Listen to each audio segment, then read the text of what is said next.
Hello everyone, welcome to Barca News. It is March 1st, 2025, and there is a discrepancy in regards to Vitor Roque's variables. Also, Barcelona are still intent on signing Mofokeng, and finally, it's been revealed what needs to happen in order for Barcelona to try to sign Alexander Isak. We have a lot to discuss, so let's begin.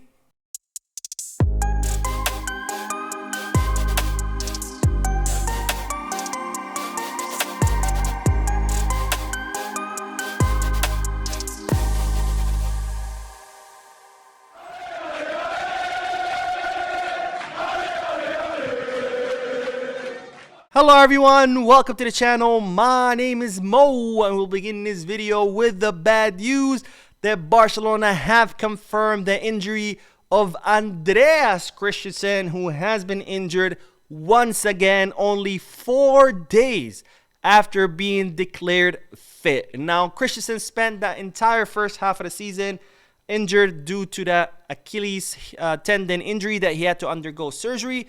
As soon as he recovered, bam, he fell to injury again where he injured his soleus muscle. He was out for another month due to that injury, and now 4 days after being declared fit from that injury, he has got re-injured once again to the same muscle, the soleus muscle in his leg, and Barcelona are confirming that Christensen will be out for another month. So pretty much April when we're going to see Christensen back. And this is very, very concerning. You know, I used to say last season, whenever news would come out that Christensen might be offloaded, but like, no, I hope not. I really like Christensen. But now I'm starting to change my mind because it's been injury after injury after injury. And if it continues like this, I think we need to consider seriously offloading Christensen. Now, speaking of injured players, there was another player missing from training today, and it was Ansu Fati, who missed the final training and who will be excluded from tomorrow's squad, and it's due to a fever. It looks like the player has fallen ill. Of course, we wish Ansu Fati a speedy recovery.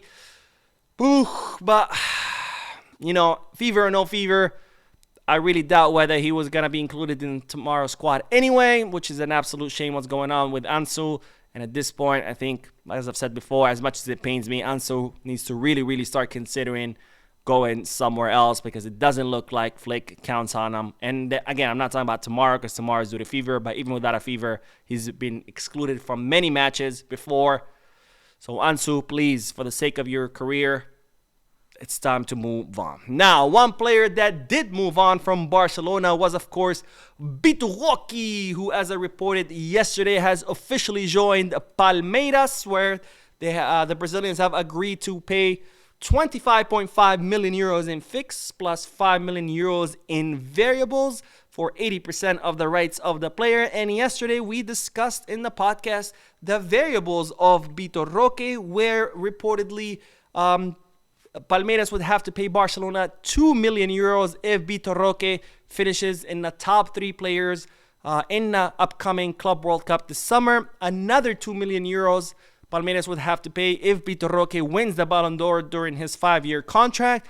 And finally, a 1 million euro variable that Palmeiras would have to pay if Vitor Roque wins an international competition with Palmeiras, such as the Libertadores, which is the equivalent of the Champions League in South America. But now, ladies and gentlemen, there is some discrepancy because reporters in Brazil close to Palmeiras are saying that news is actually not true, that there is no 2 million euro variable for a Ballon d'Or. There is no 2 million euro variable, 1 million euro variable for winning international competition, that there's only a 2 million euro variable if Roque finishes in the top 3 players in the upcoming Club World Cup, which means someone is lying here. Because if there's only one variable worth 2 million, that means it's not 5 million in variables, it's 2. So who's telling the truth? Is it Barcelona and their reporters? Or is it Palmeiras and their reporters? I don't know if we're ever going to find out, but something is not right here. The math is not mathing.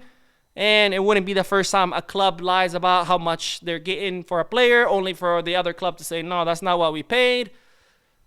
Something's going on here. Something is going on here. Anyways, on to the next bit of news because, ladies and gentlemen, Barcelona are still intent on signing Mofokeng, a player I brought you his name several months ago, and well, it seems that Barcelona are still interested in the South African talent. Now, if you haven't heard of Mofokeng, whose name is Relebohile Mofokeng, or Rele as sometimes he is called, he's a 20-year-old left winger who currently plays for Orlando Pirates. Barcelona have been tracking him for quite some time, and it seems that Barcelona are very, very interested in signing the 20-year-old attacker during this summer transfer market. But there is a big problem, and the big problem is that Mofokeng has also caught the attention of many Premier League clubs who are now racing to sign the player. So if Barcelona want to sign Mofokeng this summer, they're gonna have to act quickly. Otherwise, they might miss out on this young African talent. Now, it's reported that Mofokeng would prefer to go to Barcelona, but of course, sometimes money wins out.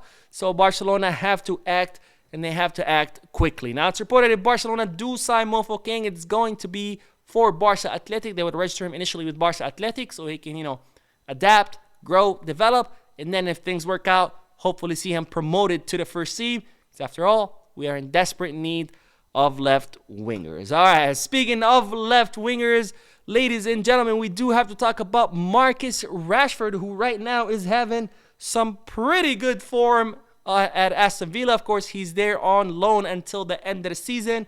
We know he was dying to come to Barcelona. Barcelona tried to sign him, but they couldn't offload anyone during the winter transfer market. And despite Marcus Rashford going to Aston Villa, it was reported that he was still interested coming to Barcelona in the summer.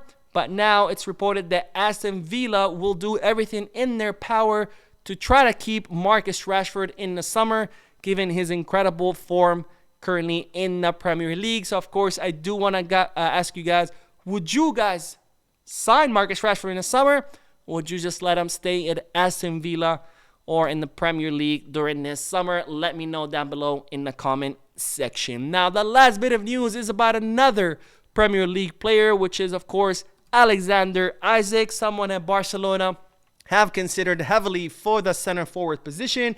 But, of course, Newcastle are not interested in selling him. And if they do, Barcelona or any other club are going to have to pay at least 100 million euros. They're saying maybe up to 120 million euros, which is a lot of money for Barcelona. And it's reported that the only way Barcelona would make a move for Alexander Isak would be if they got a large cash infusion from a big sale of a player. Otherwise, there's no way that Barcelona could sign Alexander Isak. So, of course, I want to end this video with a question. Would you guys spend 100 million euros on Alexander Isak? Let me know down below in the comment section. All right, that is all the news for this video. I did upload another video before this one, so make sure to check it out. Don't forget to hit the like button, subscribe to the channel, drop a comment, and as always, Visca Barça.